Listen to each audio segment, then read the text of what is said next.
Okay, so here's my battery cycling setup. I've got to do this for each of the 20 blue cells.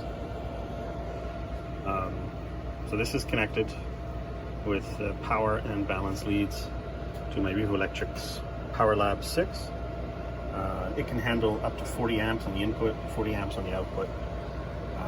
So I'm basically operating pretty much at the capacity. It can only define up to 65,000 milliamp hours for batteries. So these are supposedly, 304 amp hour cells, supposed to measure around 320 amp hours. So I defined a 64,000 milliamp hour cell, and we've got, and then theoretically there's 5 of them would be 320 amp hours.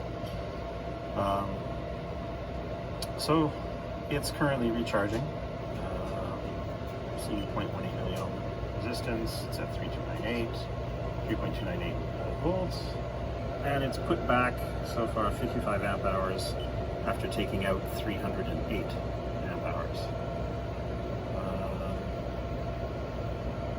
So anyways, this Power Lab is taking power from a source, which is this 8S lithium pack, 100 amp hour lithium pack. So about 2 and a bit kilowatt hours, I guess, in there. 2.5 kilowatt hours in there. So it takes power in. Buck converts it down to the charging voltage for this, increases the amperage, and sends it in. What's neat is on the discharge side of this, it does a boost conversion, recharges the batteries, which is nice. But nothing's perfect, so to make sure that these don't get too charged or discharged, I then have an MPPT solar charge controller with a 48 volt, 200 watt power supply plugged in. It's a Meanwell LRS 200-48. So it's feeding 48 volt up to 4.4 amps into the Meanwell, into the PV side, which then maintains the lithium iron phosphate profile for a 24 volt 8S pack here.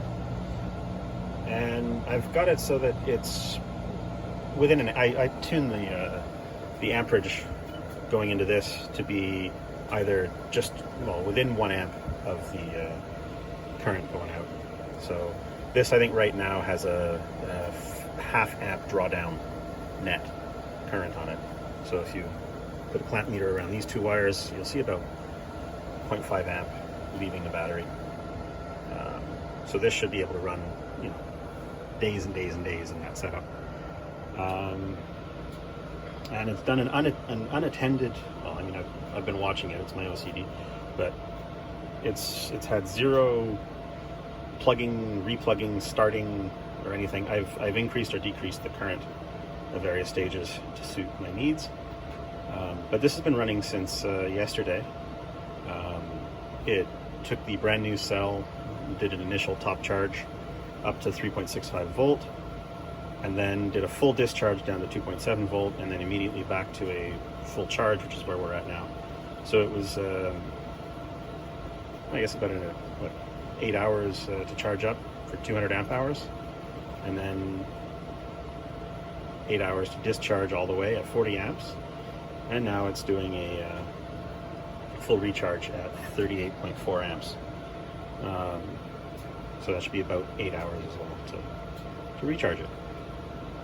So I'm trying to get it within 1 day per battery, so that I can, or per cell, sorry. And yeah, so over the next month, I'll go through that.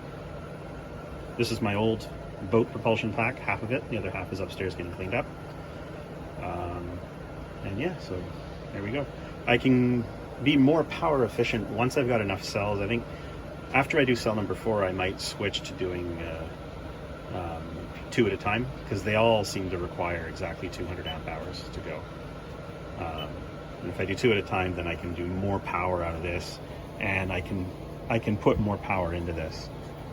The 48 volt 4.4 amps can become more like 9 amps going into the 24 volt pack.